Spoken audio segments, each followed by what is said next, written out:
Hello प्यारे बच्चों, कैसे हैं आप सब? बढ़िया। तो चलिए आज हम आप लोगों के लिए फिर से लेकर के आ गए हैं VBI ऑब्जेक्टिव का कलेक्शन, जिसका कि हम लोग पार्ट 18 देखने वाले हैं। ठीक है, तो चलिए हम लोग देखते हैं पार्ट 18 के क्वेश्चंस को।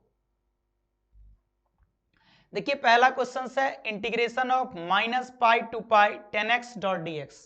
सुनिएगा, सबसे पहले इंपॉर्टेंट बात ये जान लीजिए कि डेफिनेट इंटीग्रेशन में जितने भी क्वेश्चंस बनते हैं उसमें से मैक्सिमम क्वेश्चंस आपको प्रॉपर्टीज बेस्ड दिया जाएगा। ठीक है ना? तो प्रॉपर्टीज का अगर आप यूज करते हैं तो क्वेश्चंस को बहुत आसानी से सॉल्व कर पाएंगे। ठीक है ना? तो आप लोग कॉपी और पेन लेकर के बैठ जाइए। अगर हम प्रॉपर्टीज को डिस्कस करें उसे आप जरूर नोट करिए, ताकि क्वेश्चंस को सॉल्व करने में आपको बहुत ज्यादा टाइम बचेगा और बहुत आसानी से सॉल्व कर पाएंगे। ठीक है ना? तो देखिए ये जो आपका पहला क्वेश्चन है ये भी प्रॉपर्टीज बेस्ड है। ठीक ना? और ये किस प्रॉपर्टी को फॉलो करता है तो सुन लीजिएगा कि जब भी क्वेश्चंस में आपको ऐसा दिखे कि लिमिट जो है वो -a टू a लिखा हुआ है, यानी जो यहां होगा वही यहां होगा, बस नीचे माइनस होगा और ऊपर प्लस होगा। ठीक है ना? ऐसे क्वेश्चंस को हम लोग कहते हैं odd even function based question. ठीक है, यानी आप कह सकते हैं कि सम विषम फलन पर आधारित क्वेश्चंस। ठीक ना? इसकी कुछ अपना स्टेटमेंट है, उस स्टेटमेंट को हम आपको पहले बताते हैं, फिर हम लोग आगे बात करें। तो आइए हम बात करते हैं आज स्टेटमेंट का कि even odd function based questions का स्टेटमेंट क्या है। स्टेटमेंट ये है कि कभी भी क्वेश्चंस आपको -a to a definite integration में और fx डॉट dx लिखा हुआ मिले तो पहले पहचान समझिए, लिमिट -a टू +a के फॉर्म में होगा और फंक्शन में जो भी दिया रहेगा। ठीक ना? इसके लिए ये दो तरह की बातें करता है। सबसे पहली बात ये कहता है कि यदि आपका fx जो आपको दिया गया है fx, ठीक ना, ऑड फंक्शन हो। कैसा फंक्शन हो बाबू रे? ऑड फंक्शन हो। ठीक ना? तो इसका जो रिजल्ट होगा वो आप डायरेक्ट 0 कह दीजिएगा। क्या कह दीजिएगा? 0 कह दीजिएगा। लेकिन यदि आपका फंक्शन इवन फलन हो, कैसा हो? इवन फंक्शन हो, तब आप इसका रिजल्ट कहेंगे आगे 2 से गुना कर दीजिएगा और लिमिट को लिखिएगा 0 से a। ठीक ना? और fx डॉट dx। समझ गए? अब सवाल यह आता है कि सर हम कैसे पहचानेंगे कि फंक्शन हमारा ऑड है कि इवन है? सबसे पहला सवाल तो यही आता है। तो पहचानने का भी हम आपको तरीका बता रहे हैं। याद रखिएगा कि किसी भी फंक्शन में अगर आपने x के जगह -x रखा और यह बराबर हो जाए -fx के, तो आप इसे कहेंगे कि यह ऑड फंक्शन है। कैसा फंक्शन है बाबू? ये कहेंगे आप ऑड फंक्शन है। लेकिन अगर आपने फंक्शन में x की जगह -x रखा और वापस से आपको fx ही मिल जाए, तब हम ऐसे फलन को इवन फंक्शन कहते हैं। क्या कहते हैं बताइए? Even function. कोई दिक्कत? तो आप क्या करेंगे, दिए गए फलन में x की जगह -x रख करके चेक कर लेंगे। अगर माइनस बाहर आ गया तो ऑड, और माइनस अगर बाहर ना आया तो इवन, और इवन होगा तो ये कंडीशन लगाना है, अगर ऑड होगा तो डायरेक्ट 0 बता देना है। कोई दिक्कत नहीं। अब देखिए इस क्वेश्चन को हम लोग इससे कैसे सॉल्व करेंगे। तो सबसे पहले देखिए हमारा फंक्शन क्या है, तो आप कहेंगे सर 10x है। तो आइए 10 में x के जगह आप -x रखिए। रख दिए। तो अब मुझे बताइए कि क्या tan थीटा को माइनस का इफेक्ट होता है कि नहीं होता है? होता है। ठीक ना? तो ये क्या होगा, माइनस आ जाएगा बाहर, हम कहेंगे -10x। देखिए माइनस बाहर आ गया, इसका मतलब हम कहेंगे कि 10x कैसा फलन है बाबू रे? आप कहेंगे सर ये तो ऑड फंक्शन है। कैसा फंक्शन है बताइए? ऑड फंक्शन है। और अगर ये ऑड फंक्शन हो गया तो रिजल्ट क्या होगा? बताइए रिजल्ट क्या होगा? तो आप कहेंगे सर 0 होगा। इसका मतलब ए इज द राइट आंसर। कोई दिक्कत नहीं है। समझ में आ गया बात? अच्छी तरीका से आ गया? कोई दिक्कत नहीं। अब सुनिए, हम आपको ट्रिग्नोमेट्रिक फंक्शंस के बारे में बता दें कि कॉस और सेक को छोड़ करके बाकी सभी त्रिकोणमितीय फलन ऑड फंक्शन होते हैं। ठीक ना? और कॉस और सेक इवन फंक्शन होता है। लिख लीजिए इस बात को। ठीक है, चलिए आगे बढ़ते हैं। जिसके बारे में आपको पता ना हो उसमें आप x की जगह क्या करिएगा, -x रख करके चेक कर लिए। चलिए अगले क्वेश्चन की ओर चलते हैं। अगला क्वेश्चन है हमारा इंटीग्रेशन ऑफ 0 टू π/2, ठीक है ना, और sin x upon sin x plus cos x। देखिए ये भी प्रॉपर्टीज बेस्ड क्वेश्चन है, ठीक है ना। अगर हम इसको सॉल्व करने जाएं तो बहुत ज्यादा समय लगेगा, लेकिन हम आपको एक शानदार ट्रिक बता रहे हैं। उस ट्रिक को अगर आप फॉलो करते हैं तो आप इसका आंसर 5 सेकेंड में दे सकते हैं, ठीक है ना। लेकिन उसके लिए आपको कुछ बातें याद रखनी है। क्या याद रखनी है, आइए अभी हम आपको बताते हैं। इसका टोटल 6 फॉर्म होते हैं। कितने? 6 फॉर्म होते हैं। हम वो 6 फॉर्म आपको लिख करके दे रहे हैं। कभी भी उस 6 में से कोई भी फॉर्म आपको दिखे आप डायरेक्ट आंसर बता सकते हैं। कोई दिक्कत है? तो आइए 6 फॉर्म को आप नोट कर लीजिए। पहले देखिए, पहला फॉर्म होता है कि अगर आपका इंटीग्रेशन में 0 से π/2 हो और लिखा हुआ मिले कि sin to the power nx upon sin to the power nx plus cos to the power nx, ठीक है, और डॉट dx हो, तो आप इसका आंसर डायरेक्ट कर दीजिएगा π/4, ठीक है। इसका दूसरा फ्रेम होता है कि इंटीग्रेशन ऑफ 0 से π/2 cos to the power nx upon cos to the power nx plus sin to the power nx dot dx। इसका भी आंसर आप कहेंगे, इसका भी आंसर होता है π/4, ठीक है। इसके साथ साथ इंटीग्रेशन ऑफ 0 से π/2 sec to the power nx upon sec to the power nx plus cosec to the power nx dot dx आ जाए तो भी इसका आंसर होता है π/4। इसके साथ एक और लिख लीजिएगा, 0 से π/2 cosec to the power nx upon cosec to the power nx plus sec to the power nx dot dx भी दिख जाए तो भी इसका आंसर याद रखिएगा π/4, ठीक है।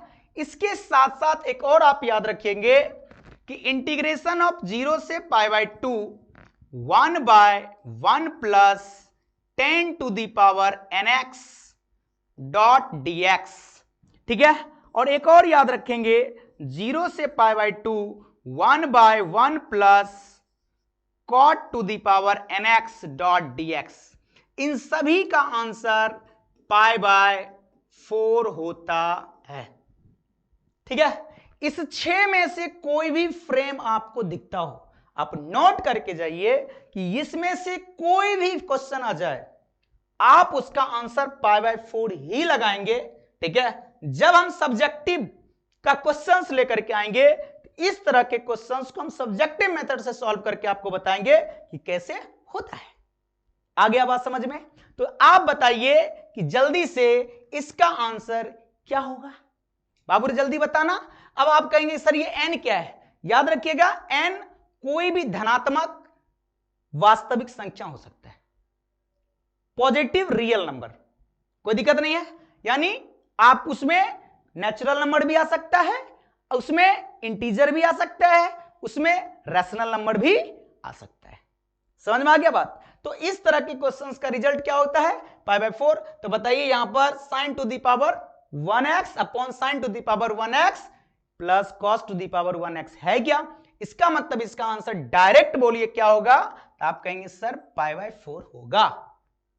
बोलिए ठीक लग रहा है? रट जाइए ये 6 फॉर्म को कभी भी हो और आप ट्राई करेंगे तो सब आपको दिखेगा इस 4 में से ही है। यहां से देखिए 10 को लिखिएगा क्या? sin to the power nx upon cos, LCM लीजिए आपको ये वाली फॉर्म आ जाएगा। इसको जब आप ब्रेक करेंगे ये वाली फॉर्म आ जाएगा, ठीक है ना। चलिए आगे बढ़ते हैं, ठीक है। आप नोट कर लीजिए जल्दी से और अगला क्वेश्चन देखते हैं। अगला क्वेश्चन है हमारा integration of 0 to 1 x to the power 2 dot dx। बहुत आसान सवाल है। बाबू ने बताना कि एक्स स्क्वायर का इंटीग्रेशन क्या होगा। तो आप क्या कहेंगे? x³ 3 और लिमिट हमारा है 0 से 1। अगर आप ये वीडियो पहली बार देख रहे हैं तो प्लीज इसके प्लेलिस्ट में पीछे बहुत सारे वीडियो पड़े हुए हैं, ये तो 18वां पार्ट है। 17 वीडियो इस प्लेलिस्ट का और भी है VVI ऑब्जेक्टिव्स का, आप जाइए और उसे भी देखिए, ठीक ना। क्योंकि कुछ टाइप्स के क्वेश्चन जो होते हैं वो हम लोग पहले भी डिस्कस कर चुके होते हैं, तो अचानक से आप यहां पे आ गए तो पहले आप उसको जाकर के देख के आइए, ताकि आपका कॉन्फिडेंस लेवल बढ़ सके और आपका एग्जाम का प्रिपरेशन और भी अच्छे से हो सके, ठीक है। तो चलिए देखते हैं पहले इसको। बाबूड़े जल्दी से बताना कि अगर हम 1/3 को कॉमन कर लें तो अपर लिमिट कितना है 1, तो क्या लिखेंगे 1 to the power 3 minus 0 to the power 3। तो जल्दी से देखिएगा 1/3 और 1 के पावर 3 का मतलब 1 और माइनस कितना, तो फाइनली आंसर कितना आ गया 1/3। ऑप्शन में देखिए कि 1/3 कहीं है क्या, बिल्कुल ए इज द राइट आंसर, ठीक है। चलिए आगे बढ़ते हैं। अगला क्वेश्चन है हमारा इंटीग्रेशन ऑफ 0 से π/2 root cos x upon root sin x plus root cos x dot dx। बाबू ने अभी तुरंत हम लोगों ने पीछे 6 फॉर्म लिखाया था, उसमें से एक ये फॉर्म है, जाके देखिए। अभी आपको बोले थे ना कॉपी में नोट कर लेना, बाबू रे नोट किए हैं क्या? अगर आप नोट किए हैं तो आपको दिखेगा ये वाली फॉर्म है, ठीक ना। और अगर है तो आंसर आप मुझे अभी कमेंट करके बताइए, हम आपके आंसर का इंतजार कर रहे हैं। 5 सेकंड में जल्दी जल्दी कमेंट करके बताइए कि इसका आंसर क्या होगा। आपका कमेंट आएगा तभी हम टिक मार्क करने वाले हैं। जल्दी बताइए बाबू रे क्या होगा, बताइए बताइए। बिल्कुल, तो D is the right answer, क्योंकि हमने बताया था कि उन सभी 6 फॉर्म का जो रिजल्ट होगा वो π/4 ही होने वाला है। नहीं, मजा आ गया। हम बताए थे ना आप लोगों को कि 5 सेकंड में क्वेश्चन करिएगा, आप कर रहे हैं ना। इंटीग्रेशन को दुनिया भले ये कहती हो कि बहुत हार्ड है, लेकिन हम आपसे वादा करते हैं कि अगर आप मनीष क्लासेस के साथ जुड़े रहेंगे ना तो उतना इंटीग्रेशंस को हम इतना आसान आपके लिए बना देंगे जितना आप सोच भी नहीं सकते। जितना हार्ड चैप्टर है 12th क्लास का, उस सभी को हम आपके लिए इतना आसान बनाएंगे, इतना आसान बनाएंगे कि जिसने भी आपको कहा हो ना कि ये चैप्टर बहुत हार्ड होता है, उसको आप जाके बोलिए अगले दिन कि अरे ये तो इतना आसान है, कैसे बोल रहे हैं आप, हमारे मनीष सर ने तो बताया है कि बहुत आसानी से बनता है और आपसे बन भी रहा है कि नहीं। तो चलिए बस आप जुड़े रहिए और हमारा वीडियो लगातार देखते रहिए, ठीक है। और आप जैसे और भी स्टूडेंट्स को मनीष क्लासेस के साथ जोड़िए, ठीक है। तो चलिए अगले क्वेश्चन की ओर बढ़ते हैं। अगला क्वेश्चन है हमारा integration of 0 to 1 x into 1 minus x का होल पावर 10, ठीक है। देखिए इस क्वेश्चन में हमें सब्स्टिट्यूशन लगाने की जरूरत है। क्यों लगाना है सर? सब्स्टिट्यूशन लगाने के लिए 3 फॉर्म होते हैं बाबू रे, 3 फॉर्म। कभी भी किसी फंक्शन पर पावर दिखे तो जिस पर पावर हो उसको टी मानिए। यदि संयुक्त फलन हो तो किसी संयुक्त फलन किसको कहते हैं? किसी फलन में किसी दूसरे फंक्शन को x के जगह रखना, या नीचे फंक्शन और ऊपर डिफरेंशिएशन हो। ऐसे 3 तरह के क्वेश्चंस में हम लोग क्या करते हैं? सब्स्टिट्यूशन लगाते हैं। तो आप समझ गए होंगे कि यहां पर 1 माइनस एक्स का होल पावर कितना है? 10 है। इसका मतलब हम इसको t मानने वाले हैं। अब देखिए यहां से एक और चीज आपको सीखने को मिलेगा कि डेफिनेट इंटीग्रेशन में अगर हम लोग सब्स्टिट्यूशन करें तो क्वेश्चंस बनाने के तरीके क्या है। बाबूड़े कभी भी डेफिनेट इंटीग्रेशन में आपको सब्स्टिट्यूशन लगाना पड़े तो 2 स्टेप में क्वेश्चन सॉल्व होता है। आइए देखते हैं कैसे। तो सबसे पहला काम आपको क्या करना है कि हम लोग 1 माइनस एक्स को t मान लेते हैं। मान लिए, बताइए 1 का डिफरेंशिएशन 0, x का होता है 1 और इधर हो जाएगा t का dt बाय dx। तो 1 माइनस 0 माइनस 1 क्या होगा बताइए? तो कहेंगे कि -1 और इस dx को इधर ला लेंगे तो dx इक्वल्स टू dt। हमारे पास देखिए dx है तो हम यहां क्या कर रहे हैं, dx को अपने पास रख रहे हैं लेफ्ट साइड में और माइनस को इधर भेज देंगे तो क्या हो जाएगा बताइए? तो dx बराबर माइनस dt। ये पहला स्टेप है। दूसरा स्टेप क्या है बाबू रे? दूसरा स्टेप में हम क्या करते हैं, चूंकि हम x से t में जा रहे हैं, यानी हम dx से dt में जा रहे हैं, तो आप जानते होंगे कि यहां जो dx के साथ बैठता है उसी का ये वैल्यू है हम पिछले वीडियो में बता चुके हैं, लेकिन फिर बता रहे हैं, याद रखिएगा कि जो d के साथ बैठता है उसी का ये वैल्यू होता है, ठीक है, लिमिट जो है। तो चूंकि हम dx से dt में जा रहे हैं तो हम x से t में शिफ्ट कर रहे हैं, हमको न्यू लिमिट का भी जरूरत पड़ता है, ठीक ना, क्योंकि हम लोग जब इंडिफरेंट इंटीग्रेशन का क्वेश्चंस कर रहे थे तो जब हम सब्स्टिट्यूशन लगाते थे तो क्या करते थे, x वाले फंक्शन को t में ले जाते थे और फिर क्वेश्चंस को सॉल्व करके उस t को वापस से x में कन्वर्ट करते थे, लेकिन हमको यहां करने की जरूरत नहीं है, ठीक ना। तो देखिए क्या करेंगे हम लोग, इसके लिए जब न्यू लिमिट चाहिए होगा एक डब्बा में लिखिएगा इधर x और दूसरा तरफ लिखिएगा t।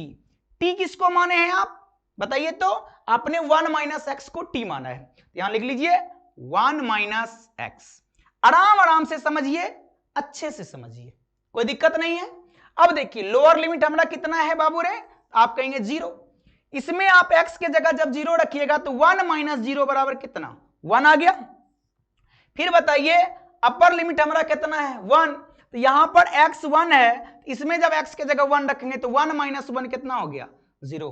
तो अब जब हम लोग x से t में शिफ्ट कर गए तो 0 पर मिला 1 और 1 पर मिला 0।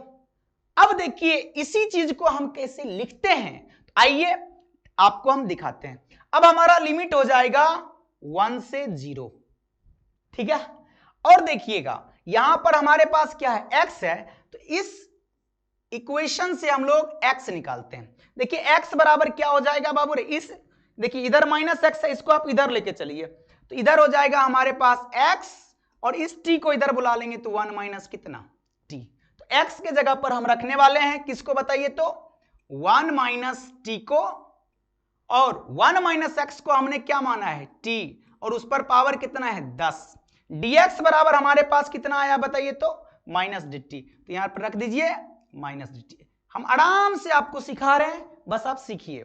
यहां से आप देखेंगे कि हमारा माइनस हो गया बाहर ये dt से, अब हमारे पास हो गया 1 to 0, यहां से आ जाएगा 1 माइनस t और t टू दी पावर 10 और डॉट कितना dt। क्या आपको ऐसा लग रहा है कि 1 to 0 इस t टू दी पावर 10 को अगर 1 से मल्टीप्लाई करेंगे तो t टू दी पावर 10, और t टू दी पावर 10 को जब t से मल्टीप्लाई करेंगे तो t टू दी पावर कितना 11 और डॉट dt। बाबू रे आप इंटीग्रेशन खटाखट बताना। यहां देखिए हम माइनस को अभी बाहर रख रहे हैं, t टू दी पावर 10 का क्या हो जाएगा, तो आप कहेंगे t to the power 11 by कितना 11, minus t to the power 11 का क्या होगा t to the power 12 by 12, और लिमिट है हमारा कहां से 1 से 0। यहां तक में कोई दिक्कत है आपको, कोई दिक्कत नहीं है। अब आप चलिए लिमिट पुट करते हैं, तो देखिए लिमिट हम लोग इस स्पेस में पुट करके देख लेते हैं, है ना, थोड़ा सा स्पेस का अभाव है। तो देखिए हमारे पास एक तो माइनस है, सॉरी, सबसे पहले आप 0 रखेंगे, तो देखिए पहला डब्बा में जब हम t के जगह पे, तो t 0 के पावर 11 बटा 11 माइनस 0 के पावर 12 बटा 12, ये हो गया अपर लिमिट। फिर माइनस लोअर लिमिट में क्या करेंगे 1, तो ये हो जाएगा 1 के पावर 11 बटा 11 माइनस 1 के पावर 12 बटा कितना 12, ठीक है, डब्बा क्लोज। तो ये वाला पूरा पार्टी हमारा क्या हो गया बताइए 0, तो हम यहां से लिखेंगे कि माइनस, देखिए ये पूरा पार्टी हो गया 0 0 माइनस इसमें 1 बटा कितना हो जाएगा 1 के पावर 11 है, तो क्या हो जाएगा बताइए 1 बटा 11 और माइनस 1 बटा कितना 12, ठीक है। ये देखिए माइनस माइनस हो जाएगा प्लस, तो हम लोगों के पास आ गया 1 बटा 11 और 1 बटा 12। इसका जब आप एलसीएम लीजिएगा तो बताइए कि 11 और 12 का लघुत्तम कितना होगा, तो आप कहेंगे कि इसका लघुत्तम हो जाएगा 131। क्यों सर, क्योंकि जब 12 को आप 11 से मल्टीप्लाई करेंगे तो 100 कितना हो जाएगा 31 की 32, 132 होगा, नहीं रे बाबू, होगा 132। अब देखिए यहां से हमारे पास आ जाएगा 12 माइनस 1, तो फाइनली आप कहेंगे कि 1 बटा 132। ऑप्शन में देखिए कि 1 बटा 132 कहीं पर आपको दिख रहा है क्या, बिल्कुल ए इज द राइट आंसर, ठीक है। थोड़ा सा हमने इस क्वेश्चंस में समय लिया, लेकिन हम आपको डेफिनेट इंटीग्रेशन में सब्स्टिट्यूशन बेस्ड क्वेश्चंस को सिखा दिया। अगर यही टाइप के क्वेश्चंस आपको सब्जेक्टिव में आ जाए तब बहुत आसानी से सॉल्व कर सकते हैं। ठीक है, कोई दिक्कत? चलिए आगे बढ़ते हैं। अगला क्वेश्चन है हमारा इंटीग्रेशन ऑफ -π/2 से π/2 mod cos x dot dx। ठीक है, बताइए, अभी तुरंत बताए थे सम विषम फलन पर आधारित क्वेश्चन। क्या करेंगे सर? कुछ भी नहीं करना है, सिंपल है। आप फंक्शन हमारा है mod cos x, तो mod cos में x के जगह -x रखिए। तो आपको पता है कि cos कैसा फलन होता है? इवन फंक्शन होता है। ऐसे भी ये आपके पास आ जाएगा कितना? mod x, यानी कोई भी फर्क नहीं पड़ा। आप क्या कहेंगे? mod cos x is a कौन सा? Even function. क्या बताए थे इवन फंक्शन के लिए? आप इसके जगह पर आप बताइए क्या लिखेंगे? हम लोग क्या लिखेंगे? 2 आगे इंटीग्रेशन ऑफ 0 से π/2 mod cos x dot dx। अब देखिए कि 0 से π/2 के बीच में cos थीटा का मान कैसा होता है? बताइए तो। 0 से π/2 के बीच में cos थीटा का मान कैसा होता है? जल्दी से बता दीजिए, कैसा होता है? धनात्मक होता है ना। ये हो गया पॉजिटिव। और मॉड कहता है कि उसके अंदर बैठने वाला आदमी अगर धनात्मक हो तो उसे वो एज इट इज बाहर भेजता है।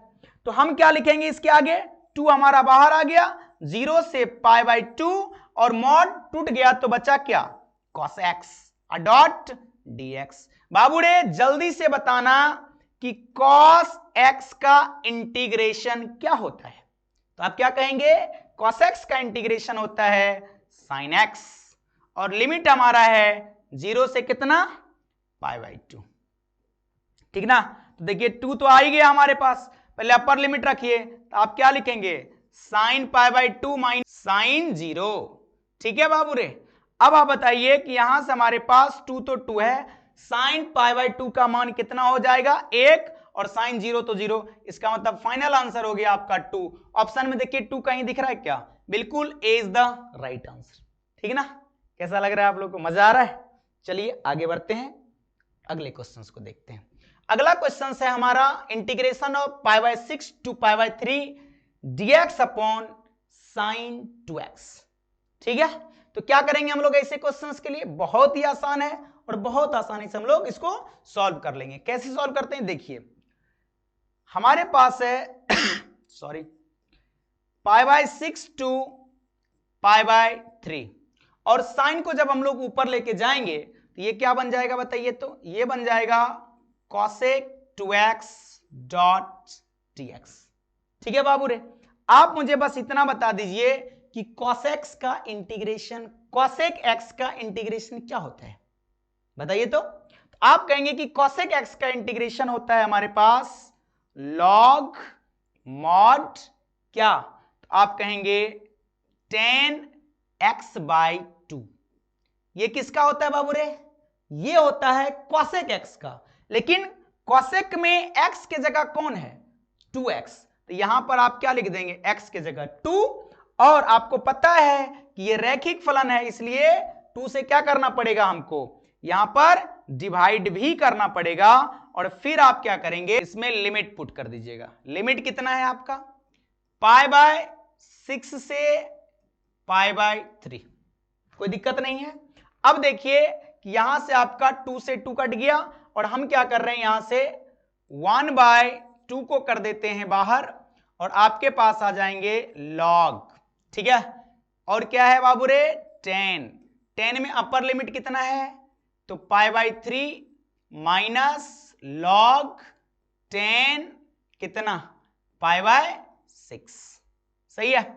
यहां से देखिए कि 1/2 हमारा हो गया बाहर, log तो log है। और आप मुझे बताइए कि tan 60 डिग्री का मान क्या होता है?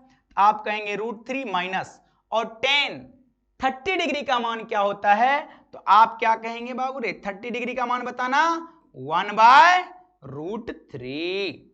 सही है क्या? अब देखिए यहां से आपने log की प्रॉपर्टी पढ़ी होगी कि log m minus log n बराबर क्या होता है? प्रोडक्ट। तो यहां से आ जाएगा हमारे पास log √3 डिवाइडेड बाय कितना? 1/√3। तो यहां से आपको दिखेगा कि 1/2 log 1 ये तो √3 है ही, और ये जब पलट के जाएगा तो क्या बनेगा √3। तो फाइनली हम लोग इसको लिख सकते हैं 1/2 log कितना 3। अब देखिए कि क्या आपको दिख रहा है कि 1/2 log 3 आपको दिख नहीं रहा है। तो इस कंडीशन में ये जो 1/2 दिख रहा है इसको 3 का पावर बना दीजिए, आप लिख लेंगे log 3 के पावर 1/2, और आप जानते हैं कि 1/2 का मतलब क्या होता है रूट, तो ये हो जाएगा हमारा log √3। ऑप्शन में देखिए कि log √3 कहीं दिख रहा है क्या, बिल्कुल D is the right answer. ठीक है, कोई दिक्कत नहीं, चलिए आगे बढ़ते हैं। अगला क्वेश्चन हमारा है 0 to 1 x into 1 minus x to the power n। इस तरह के क्वेश्चन अभी हम लोग जस्ट पीछे किए हैं, तो आइए फटाफट इसको सॉल्व करते हैं। यहां से हम लोग क्या करेंगे 1 माइनस एक्स को मानेंगे t, ताकि, और यहां से देखिए कि x बराबर हमारे पास हो जाएगा 1 माइनस टी। यहां से देखेंगे हम लोग लिखेंगे कि 1 माइनस एक्स का डिफरेंशिएशन क्या होगा -1 dx इक्वल्स टू dt। ठीक है, ये और dx बराबर हो जाएगा हमारा -dt। कोई दिक्कत नहीं है, इसको पहला स्टेप। दूसरा स्टेप हमको लिमिट चेंज करना है, तो लिमिट चेंज करने के लिए क्या बताए थे, इधर x लिखिए और इधर t लिखेंगे, और t किसको हम लोग माने हैं 1 माइनस एक्स को। फटाफट लिमिट पुट करिए, लोअर लिमिट हमारा क्या है 0, तो जब x के जगह 0 रखेंगे तो क्या आ जाएगा 1, और x के जगह 1 रखे तो यहां पर क्या आ जाएगा 0। ठीक है, नया लिमिट हम लोग को मिल गया है। अब आप डायरेक्ट यहां से लिखेंगे इसको कि 1 to 0, ठीक ना, लिमिट हमारा यही है। और देखिए x के जगह पर आप रखेंगे 1 माइनस टी को, और ये हो जाएगा t to the power 9 dot dt, है ना। और यहां क्या था माइनस, हम इस माइनस को कर दे रहे हैं आगे। आइए माइनस इंटीग्रेशन ऑफ 1 to 0, इस t टू दी पावर 9 को जब 1 से मल्टीप्लाई करेंगे t टू दी पावर 9, और t टू दी पावर 9 को जब t से करेंगे तो हो जाएगा t टू दी पावर कितना 10, और डॉट में क्या आ जाएगा dt। बाबू रे फटाफट इंटीग्रेशन करके बताना, तो ये हो जाएगा t टू दी पावर 9 का क्या t to the power 10/10 minus t to the power 10 का क्या होगा t टू दी पावर 11/11। ठीक है, और लिमिट हो गया 1 to 0। आइए पुट करते हैं फटाफट, आइए पुट करते हैं हम लोग। देखिए माइनस पहले से है, 0 रखेंगे तो 0 के पावर 10 बटा कितना 10, माइनस 0 के पावर 11/11, ये हो गया हमारा lower limit. Minus upper limit में क्या करेंगे 1 पुट करेंगे तो 1 के पावर 10 बटा 10 माइनस 1 के पावर 11/11, है ना। अब बताइए कि इसका वैल्यू क्या है, ये पूरा पार्टी 0, आप क्या कहेंगे माइनस, और इधर हो जाएगा हमारे पास माइनस कितना 1/10, और माइनस माइनस प्लस 1 बटा कितना 11। कोई दिक्कत है यहां तक में। अब जब आप इसको सॉल्व करेंगे तो बताइए कि क्या आएगा आंसर। तो यहां से आपको दिखेगा कि 10 और 11 का जो एलसीएम होगा वो हो जाएगा 111, है ना। और एक देखिए इधर हमारे पास माइनस है, यहां से आ जाएगा -11 माइनस की +10, है ना। तो बाबू रे माइनस तो है ही, यहां से हो जाएगा हमारे पास -1/110। तो फाइनली आपके पास हो जाएगा 100 कितना 10। ऑप्शन में देखिए तो 1/110 कहीं पे दिख रहा है क्या, बिल्कुल ए इज द राइट आंसर। ठीक है, कोई दिक्कत नहीं, चलिए आगे बढ़ते हैं हम लोग। अगला क्वेश्चन से हमारा integration of 0 to 2 e to the power x/2 dot dx। Simple question है, बताइए e to the power x/2 का इंटीग्रेशन क्या होगा। तो आप कहेंगे e to the power x/2, और x का कोएफिशिएंट कितना है 1/2, तो क्या हो जाएगा डिवाइड में, और लिमिट हमारे पास है 0 से 2। देखिए यहां से 1/2 को हम लोग क्या करेंगे बाहर, तो ये आ जाएगा न्यूमरेटर में 2, और एक बार आप अपर लिमिट रखेंगे 2, तो 2/2 minus e to the power 0/2। तो फाइनली आपके पास आ जाएगा 2 इंटू इस 2 से ये 2 कट गया, तो e और माइनस कितना, क्योंकि e टू दी पावर 0 का वैल्यू क्या हो, दुनिया में किसी भी चीज पर पावर अगर 0 हो तो उसका वैल्यू कितना होता है 1। तो देखिए ऑप्शंस में आपको कहीं पर 2 इंटू e माइनस 1 दिख रहा है क्या, कहीं भी आपको दिख रहा है क्या, बिल्कुल दिख रहा है, कहां पर ए इज द राइट आंसर, है ना। चलिए आगे बढ़ते हैं हम लोग। अगला क्वेश्चन है हमारा integration of 2 to 4 dx upon x। बताइए तो 1/x का इंटीग्रेशन क्या होता है बाबू रे? आप कहेंगे ln mod x, है ना। लिमिट कितना है फटाफट बोलिए, 2 to 4। तो आप क्या लिखेंगे, ln 4 को पहले माइनस ln 2। तो अब बताइए log m minus log n का क्या होता है, log m बाय n। तो 2 बाय कितना 4, इससे ये कट गया 2 टाइम्स में, आपके पास आंसर हो जाएगा ln 2, यानी आप कह सकते हैं log 2। देखिए तो log 2 कहीं पर है क्या, बिल्कुल A is the right answer. ठीक है, चलिए आगे बढ़ते हैं हम लोग। नेक्स्ट क्वेश्चन से हमारा कि यदि f of minus x equals to minus f x, तो integration of minus a to a f x dot d x. देखिए ऑड इवन फंक्शन में हम लोग इस तरह की बातें किए थे क्या? तो बताइए कि जब हम लोग फंक्शन में x के जगह माइनस एक्स रखेंगे और माइनस बाहर आ जाएगा तो कैसा फलन होगा, ऑड फलन। और ऑड फलन का इंटीग्रेशन क्या होता है, 0। तो B is the right answer, है ना बाबू रे। चलिए अगला क्वेश्चन देखते हैं। नेक्स्ट क्वेश्चन से हमारा इंटीग्रेशन ऑफ 0 से pi by 2 root sine x upon root sine x plus root cos x. बताइए 6 फॉर्म जो अभी बात आए थे उसी में से ये भी एक फॉर्म है, तो आंसर क्या होगा, जल्दी बताइए क्या होगा आंसर बाबू रे, क्या होगा, पाई बाय 4। बिल्कुल pi by 4 is the right answer. चलिए फिर से हम आप लोगों को एक बार बता देना चाहता हूं कि हम लोगों ने VBI ऑब्जेक्टिव्स का जो कलेक्शन का सीरीज लेकर के आए हुए हैं, यह सीरीज में अभी तक 17 वीडियो अपलोड हो गए हैं और जो आप अभी देख रहे हैं 18 नंबर का वीडियो है। तो अगर आपने पीछे का वीडियो नहीं देखा है एक बार जरूर जाकर के देखिए, ठीक है। चलिए आगे बढ़ते हैं हम लोग। अगला क्वेश्चन से हमारा integration of 2 to 1 dx upon x।